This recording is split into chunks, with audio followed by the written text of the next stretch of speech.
السلام علیکم ورحمۃ اللہ وبرکاتہ۔ بسم اللہ الرحمن الرحیم۔ تو بیان کیا جاتا ہے کہ ایک شخص کو بغداد کی غربی جانب کسی محلے میں شام ہو گئی۔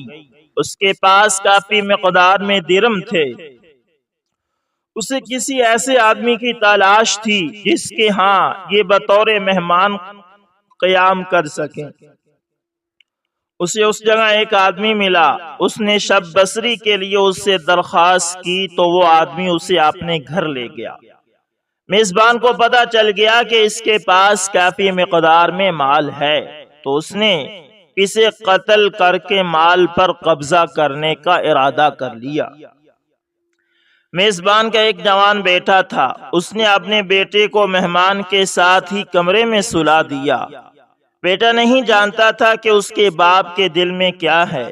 وہ انہیں سلا کر چلا گیا۔ اسے معلوم تھا کہ کون کہاں سویا ہوا ہے۔ اس نے چراغ بجھا دیا۔ اس کے بعد ہوا یوں کہ میزبان کے بیٹے اور مہمان نے جگہ تبدیل کر لی۔ رات کا کوئی وقت تھا کہ میزبان اپنے مہمان کی تاڑ میں آیا اور آ کر مہمان کی جگہ سوئے ہوئے اپنے بیٹے کا گلا دبا دیا۔ وہ سمجھ رہا تھا کہ یہ مہمان ہی ہے۔ وہ تھوڑا سا تڑپا اور بالآخر مر گیا۔ جب یہ اصل صورتحال پر مطلع ہوا تو گلیوں میں چیخنے چلانے اور واویلا مچانے لگا۔ لوگوں کو پتا چلا تو وہ اس کی طرف آئے اور اسے پکڑ لیا۔ اس نے اپنے بیٹے کے قتل کا اعتراف کر لیا۔ اسے گرفتار کر کے جیل میں محبوس کر دیا گیا اور اس کے گھر سے مال لے کر مہمان کو دے دیا گیا۔ اللہ اکبر، اللہ اکبر۔ دوستو، اس لیے کہتے ہیں کہ برائی کی سزا برائی ہی ہوتی ہے۔ دوستو، اسی طرح مجھے امریکہ میں ایک جگہ پر بتایا گیا کہ یہاں ایک خاتون ہے جو پہلے یہودی مذہب سے تعلق رکھتی تھی اور اب مسلمان ہو چکی ہے۔ وہ بڑی پکی مسلمان ہے۔ اس کی سب سے بڑی خوبی یہ ہے کہ وہ بہت خشوع خضوع کے ساتھ نماز پڑھتی ہے۔ جب وہ نماز پڑھتی ہے تو اس میں ڈوب ہی جاتی ہے۔ وہ اہتمام سے وضو کرتی ہے، پھر وہ اپنے خاص کپڑے پہنتی ہے جو اس نے نماز کے لیے بنائے ہوئے ہیں، پھر وہ تعدیل ارکان کے ساتھ نماز پڑھتی ہے، حتیٰ کہ مسلمان عورتیں اس کو دیکھ کر شرما جاتی ہیں اور صحیح معنوں میں دیندار بننے کی کوشش کرتی ہے۔ مجھے بتایا گیا کہ وہ کچھ مسائل پوچھنا چاہتی ہے۔ میں نے کہا بہت اچھا۔ چنانچہ وہ پردے کے پیچھے بیٹھ کر انگلش میں گفتگو کرنے لگی۔ وہ مسائل پوچھتی رہی۔ اس نے تقریباً 2 گھنٹے اسلام سے متعلق بڑے اچھے سوال کیے۔ واقعی اس کے دل میں علم حاصل کرنے کی طلب تھی۔ گفتگو کے دوران میں نے اس سے پوچھا کہ وہ کون سا لمحہ تھا جب آپ کے دل کی دنیا بدل گئی اور آپ مسلمان بن گئی۔ وہ کہنے لگی کہ میرے خاوند کی جدہ میں ملازمت تھی اور میں بھی اس کے ساتھ وہاں رہتی تھی۔ اس سے پہلے ہم دونوں امریکہ میں ایک دفتر میں کام کرتے تھے۔ دفتر والوں نے کہا کہ ہم نے جدہ میں ایک نیا دفتر کھولا ہے، اگر کوئی وہاں جانا چاہے تو ہم تنخواہ اور سہولیات بھی زیادہ دیں گے اور انہیں ایک اور ملک دیکھنے کا موقع بھی مل جائے گا۔ ہم دونوں میاں بیوی تیار ہو گئے۔ چنانچہ اسی طرح ہم جدہ بھی پہنچ گئے۔ میں یہودی مذہب سے تعلق رکھتی تھی اور وہ عیسائی مذہب سے تعلق رکھتا تھا۔ وہاں میں کچھ لوگوں کو دیکھتی کہ وہ سفید لباس پہن کر کہیں جا رہے ہوتے تھے، کبھی کاروں میں کبھی بسوں میں۔ میں حیران ہوتی کہ یہ لوگ کہاں جاتے ہیں۔ چنانچہ میں ان کے بارے میں اپنے خاوند سے پوچھتی۔ وہ کہتا کہ یہاں مسلمانوں کا کعبہ ہے، یہ وہاں جاتے ہیں۔ ایک مرتبہ میرے دل میں تڑپ پیدا ہوئی کہ ہم مسلمانوں کے کعبہ کو جا کر کیوں نہیں دیکھتے۔ وہ کہنے لگا کہ وہاں غیر مسلم نہیں جا سکتے۔ میں نے کہا کہ اگر ہم نہیں جا سکتے تو کم از کم کوشش تو کر سکتے ہیں، ممکن ہے کہ اللہ تعالی ہمیں موقع دے دے۔ وہ کہنے لگی کہ اگلے دن میں نے مسلمان عورتوں جیسا ایک رومال لیا اور سر پر باندھ لیا، اور میرے خاوند نے بھی سر پر ٹوپی کر لی اور ہم بھی اسی راستے پر چل پڑے۔ قدرتی بات ہے کہ وہ ایسا وقت تھا کہ جب ٹریفک پولیس والے کھانا کھا رہے تھے۔ انہوں نے ایک بندہ چیک کرنے کے لیے کھڑا کیا ہوا تھا۔ ٹریفک زیادہ تھی اور وہ چیک کرنے والا ایک بندہ تھا۔ وقت بھی رات کا تھا، لہذا وہ دور سے ہی سب کو جانے کا اشارہ کر رہا تھا۔ اس طرح ہم بھی اس ٹریفک میں آگے نکل گئے اور مکہ مکرمہ پہنچ گئے۔ ہم نے لوگوں سے پوچھا کہ مسلمانوں کا کعبہ کہاں ہے؟ انہوں نے حرم کی طرف اشارہ کرتے ہوئے کہا کہ یہاں ہے۔ چنانچہ ہم حرم میں داخل ہو گئے۔ ہم چلتے چلتے جب مطاف میں پہنچے تو ہم نے بیت اللہ شریف پر نظر ڈالی۔ ہمیں وہاں اتنی برکتیں، اتنی رحمتیں اور اتنے انوارات نظر آئے کہ ہم دونوں کی نگاہیں وہاں ٹکی رہ گئیں۔ میں بھی رونے لگی اور میرا خاوند بھی رونے لگا۔ کچھ دیر تک ہم دونوں وہاں کھڑے روتے رہے۔ دل کی دنیا بدل جلی تھی۔ بالآخر ہم نے ایک دوسرے کی طرف دیکھا تو اس نے مجھ سے پوچھا کہ کیا تمہیں اس جگہ حقیقت ملی ہے؟ اور میں نے اس سے پوچھا کہ کیا تمہیں حقیقت ملی ہے؟ تو ہم دونوں نے کہا کہ ہاں، حقیقت ملی ہے۔ چنانچہ اسی لمحے ہم دونوں نے کلمہ پڑھا اور مسلمان ہو گئے۔ ہمیں کسی مسلمان نے نہیں کہا کہ تم مسلمان ہو جاؤ، بلکہ ہمیں اللہ کے گھر نے مسلمان بنا دیا۔ سبحان اللہ، دنیا میں ایسے لوگ بھی موجود ہیں جن کو صرف بیت اللہ شریف کو دیکھنے سے ایمان کی دولت نصیب ہو گئی۔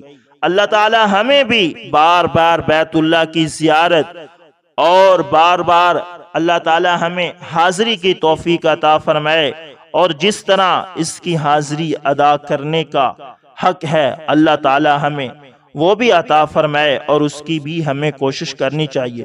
دوستو، اسی طرح آج سے 400 سال قبل کسی جاپانی رئیس کا قیمتی مرتبان ٹوٹ گیا۔ اس نے مرتبان کی کرچیاں اٹھا کر باہر پھینک دی۔ وہاں سے کوئی بود بگشو گزر رہا تھا۔ اس نے کرچیاں دیکھیں، مسکرایا، کرچیاں اٹھا کر اپنے تھیلے میں ڈالی اور رخصت ہو گیا۔ بگشو کی کلائی میں سونے کا ایک کڑا تھا، یہ اس کی واحد متاع تھی۔ وہ دوسرے گاؤں پہنچا، سونار کے پاس گیا اور اس کی ورکشاپ میں مفت کام کی پیشکش کر دی۔ سونار نے اسے رہائش اور مفت کھانا کے عوض اپنے پاس رکھ دیا۔ بگشو نے اس سے درخواست کی کہ میں سارا دن تمہارے ہاں مفت کام کرتا رہوں گا، لیکن شام کے وقت اپنا سونے کا کڑا پگھلا کر اپنے مرتبان کی مرمت کروں گا۔ سونار کو کیا اعتراض ہو سکتا تھا؟ چنانچہ دونوں کا سودا ہو گیا۔ بگشو اب سارا دن سونار کا کام کرتا تھا، اور شام کے وقت جب دکان بند ہو جاتی تھی تو وہ اپنا کڑا پگھلا کر سونا نرم کرتا تھا اور سونے کی تار سے مرتبان کی کرچیاں جوڑتا رہتا تھا۔ بگشو نے مہینہ بھر کی محنت سے ٹوٹا ہوا مرتبان جوڑ لیا۔ مرتبان مکمل ہو گیا تو اس نے اسے صاف کر کے دکان کے شو کیس میں رکھ دیا۔ مرتبان سونے کی چمک کی وجہ سے دور سے دکھائی دیتا تھا، اور دیکھنے والے لوگ بے اختیار اس کی طرف کھینچے چلے آتے تھے۔ یوں وہ مرتبان چند دنوں میں پورے علاقے میں مشہور ہو گیا، اور لوگ اس کی منہ مانگی قیمت دینے کے لیے تیار ہو گئے، مگر بگشو نے اسے بیچنے سے انکار کر دیا۔ اس کا کہنا تھا کہ یہ مرتبان کسی اور کی امانت ہے۔ مرتبان کی تعریف پھیلتے پھیلتے اس جاپانی رئیس تک بھی پہنچ گئی جو دراصل اس مرتبان کا مالک تھا۔ وہ بھی اس دکان پر پہنچ گیا۔ اس نے بھی مرتبان دیکھا، مگر وہ اسے پہچان نہ سکا، اور اس نے منہ مانگی قیمت دے کر مرتبان خریدنے کا اعلان کر دیا۔ بگشو نے نیلامی کا بندوبست کر دیا۔ بولی شروع ہوئی اور رئیس بولی بڑھاتا رہا، یہاں تک کہ علاقے کے تمام رئیس ہار گئے اور وہ رئیس جیت گیا۔ رئیس نے جب فخر کے ساتھ مرتبان اٹھا لیا تو بگشو آگے بڑھا اور مرتبان اسے دے کر بولا، حضور، یہ مرتبان دراصل ہے ہی آپ کا، اور میں آپ کی چیز کی قیمت آپ سے کیسے وصول کر سکتا ہوں؟ آپ اپنا مرتبان لیں اور میرے لیے بس دعا کر دیں۔ رئیس نے حیرت سے پوچھا، کیا مطلب؟ بخشو نے جواب دیا، میں فلاں تاریخ کو آپ کے گھر کے سامنے سے گزر رہا تھا، آپ کا یہ مرتبان ٹوٹ گیا تھا اور آپ نے اس کی کرچیاں اٹھا کر بہر پھینک دی تھی۔ میں کرچیاں اٹھا کر یہاں لے آیا، اپنا کڑا پگھلا کر اسے جوڑ دیا اور جڑے ہوئے ٹکڑوں نے اسے پیس آف آرٹ بنا دیا۔ رئیس حیران رہ گیا۔ بخشو نے بتایا، ٹکڑے اشیاء کے ہوں یا انسانوں کے، یہ جب جڑتے ہیں تو یہ چیزوں اور انسانوں کو انمول بنا دیتے ہیں، یہ انہیں پیس آف آرٹ بنا دیتے ہیں۔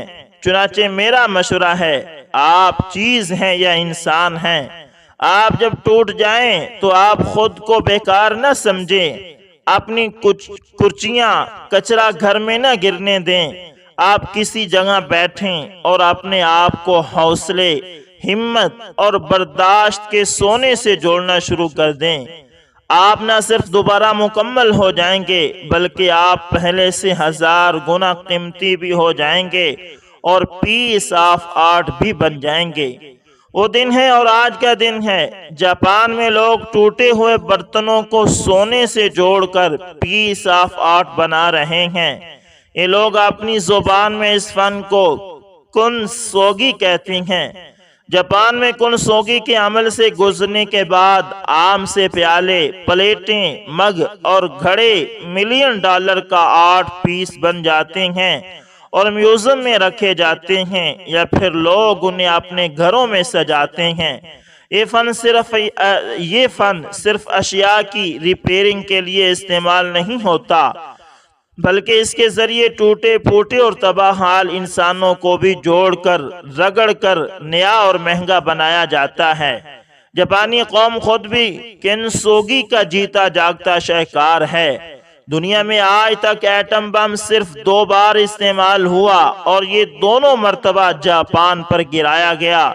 6 اگست 1945 کو ہیروشیما پر پہلا اور 9 اگست کو ناگاساکی پر دوسرا ایٹم بم گرا اور ان 2 بمبوں نے پوری جاپانی قوم کو مرتبان کی طرح کرچی کرچی کر دیا۔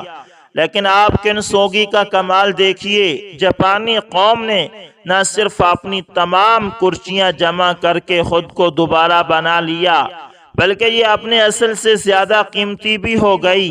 جاپان کی آج کی 20 بڑی کمپنیاں، خواہ یہ ٹویوٹا ہو، میٹسوبشی ہو، ہونڈا ہو، آئیٹوچو ہو، نیون ٹیلی گراف اور ٹیلی فون ہو، مٹسوئی ہو، جاپان پوسٹ ہولڈنگ ہو، ہٹاچی ہو، سونی ہو، انویس ہولڈنگ ہو، ایون ہو، ماروبینا ہو یا پیناسونک ہو، یہ دوسری جنگ عظیم سے قبل دفاعی آلات اور بم توپیں ہی بناتی تھی۔ ان کمپنیوں نے جنگ کے بعد اپنا کاروبار تبدیل کیا اور یہ چند برسوں میں دنیا کی بڑی تجارتی اور صنعتی کمپنی بن گئی۔ جنگ عظیم دوم سے قبل جاپان کی فوج دنیا کی طاقتور اور خوفناک فوج تھی۔ پسپائی ان کے سلیبس میں شامل ہی نہیں تھی۔ یہ اگر جنگ میں ہار جاتے تھے تو یہ خودکشی کر لیتے تھے مگر شکست کے داغ کے ساتھ گھر واپس نہیں آتے تھے۔ دنیا میں دوسرا خودکش اسکواڈ بھی جاپانیوں نے تیار کیا تھا۔ یہ لوگ کامی کاز کہلاتے تھے۔ یہ پیلٹس تھے۔ یہ ہیروشیما سے جہاز اڑاتے تھے، فضا میں پیٹرول کے آخری قطرے اور آخری گولی تک لڑتے تھے اور اس کے بعد اپنا جہاز دشمن پر گرا دیتے تھے اور یوں محمود اور ایاز دونوں آن جہانی ہو جاتے تھے۔ کامی کازی بڑے جذبے کے ساتھ تیار ہوتے تھے۔ لوگ اپنے نام لکھواتے تھے اور اپنی سلیکشن کے لیے باقاعدہ منتیں مانگتے تھے اور آخر میں جب یہ اپنے مشن پر روانہ ہوتے تھے تو ان کا خاندان، دوست احباب اور شاہی ہرکارے سیلوٹ کے ساتھ انہیں رخصت کرتے تھے اور یہ اس کے بعد کبھی واپس نہیں آتے تھے۔ 7 دسمبر 1941 کو جاپانی کامی کازیوں نے امریکی بندرگاہ پرل ہاربر پر حملہ کر کے امریکی نیوک کو لوہے کے چنے چبوا دیے تھے اور یوں امریکہ بھی جنگ عظیم دوم میں کودنے پر مجبور ہو گیا تھا۔ میں بچپن میں جب جاپانی حملے کے بارے میں پڑھتا تھا تو سوچتا تھا جاپان کہاں اور امریکہ کہاں، جاپانی پھر امریکہ کیسے پہنچے تھے۔ ذرا سا بڑا ہوا اور نقشے پڑھنے شروع کیے تو پتہ چلا جاپان امریکی ریاست ہوائی سے زیادہ دور نہیں ہے۔ جاپانی جہاز پیسفک اوشن سے ہوتے ہوئے امریکی ٹھکانوں پر حملے کر کے واپس جا سکتے تھے، اور جاپان یہ سب کچھ کرتا رہا۔ اسی طرح جاپانی فوج نے تھائی لینڈ، فلپائن اور انڈیا میں برطانیہ اور امریکہ دونوں کی ناک زمین پر رگڑ دی تھی، اور اگر امریکہ اس پر ایٹم بم نہ گراتا تو یہ بھارت سے برطانیہ کا پرچم تقریباً اتار چکے تھے۔ یہ فلپائن اور تھائی لینڈ پر قبضہ بھی کر چکے تھے۔ جاپانی برما اور بھارتی ریاست ناگالینڈ پر قابض ہو چکے تھے، اور یہ سلسلہ اگر چلتا رہتا تو بھارت کے بعد ایران، ترکی اور پھر مشرقی یورپ دور نہیں تھا۔ ہٹلر روس تک پہنچ چکا تھا، اور اگر جاپان بھارت کے راستے سینٹرل ایشیا یا مشرقی یورپ آ جاتا تو 80% دنیا جرمنوں اور جاپانیوں کے حصوں میں ہوتی، اور آج دنیا کا نقشہ یکسر مختلف ہوتا۔ بہرحال 6 اور 9 اگست 1945 کے دن طلوع ہوئے۔ امریکہ نے جاپان پر 2 ایٹم بم پھینکے اور تاریخ کا دھارا بدل گیا۔ جرمنی اور جاپان مفتوحہ ہو گئے اور برطانیہ اور امریکہ فاتح بن گئے۔ جاپان کے پاس شکست کے بعد 2 آپشن تھے۔ یہ لوگ باقی زندگی اپنے زخم چاٹ کر اور ماضی کی فتوحات کے ترانے گا گا کر زندگی گزار دیتے، یا پھر کنسوگی کے عمل سے گزر کر اپنی کرچیاں سمیٹتے اور خود کو پہلے سے زیادہ قیمتی بنا لیتے۔ جاپانیوں نے دوسرا آپشن پسند کیا اور یہ کنسوگی کے عمل سے گزرنے لگے۔ یہ لوگ دفاع سے نکل کر معاشی قوم بننے لگے۔ انہوں نے فیکٹریوں، منڈیوں اور کھیتوں کو اپنا جنگی میدان بنا لیا اور کمال کر دیا۔ جاپان سالانہ $900 بلین کی مصنوعات ایکسپورٹ کرتا ہے، اور یہ اشیاء پوری دنیا میں بکتی ہیں۔ یہ ملک چاروں طرف سے دشمنوں میں گھرا ہوا ہے۔ چین، روس، کوریا، بھارت اور امریکہ کے ساتھ اس کی لڑائیاں ہیں۔ چین کے ساتھ اس کا متعدد علاقوں پر تنازع چل رہا ہے۔ روس کے ساتھ 100 سال سے سخالین کے جزائر کی وجہ سے اختلاف ہے۔ کوریا کے لوگ جاپان کو غاصب سمجھتے ہیں۔ جاپان نے دوسری جنگ عظیم کے دوران بھارت کی ریاست ناگالینڈ کو تباہ کر دیا تھا، اور امریکہ نے جاپان پر 2 ایٹم بم گرائے تھے۔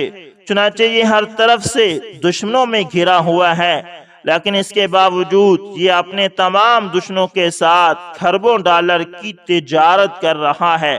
جاپانی گاڑیاں، کمپیوٹر، ہیوی مشینری اور ادویات پوری دنیا میں جاتی ہیں، اور یہ اپنے دشمنوں سے بھی کھل کر خام مال منگواتا ہے۔ جاپان نے عاجزی اور سادگی کو بھی اپنا آرٹ بنا لیا ہے۔ یہ جھک کر ملتے ہیں اور دوسروں کے سامنے بچ جاتے ہیں۔ ہاتھ ملانا بے ادبی سمجھتے ہیں۔ چنانچہ بادشاہ ہو، وزیر اعظم ہو، یا ہونڈا ہو یا کرولا کمپنی کا مالک ہو، وہ سینہ اور گردن جھکا کر آپ سے ملے گا۔ پوری قوم کام کی عادی ہے، لوگ 1 منٹ لیٹ نہیں ہوتے۔ پوری زندگی ایک کمپنی یا ایک فیکٹری میں گزار دیں گے اور کبھی معاوضے میں اضافے کا مطالبہ نہیں کریں گے۔ 2 یا حد 3 مرلے کے گھر میں رہیں گے، زندگی کی آخری سانس تک کام کریں گے۔ اگر خدا نخواستہ کسی سال 3-4 اضافی چھٹیاں ہو جائیں تو یہ دھاڑے مار مار کر روتے ہیں۔ آج سے 3 سال قبل ملک میں 9 چھٹیاں اکٹھی ہو گئی تھی، اور یہ لوگ ریلوے اسٹیشنوں، پارکوں اور گھروں کے دروازوں پر کھڑے ہو کر رونے لگے تھے۔ ان کا کہنا تھا ہم 9 دنوں میں کیا کریں گے۔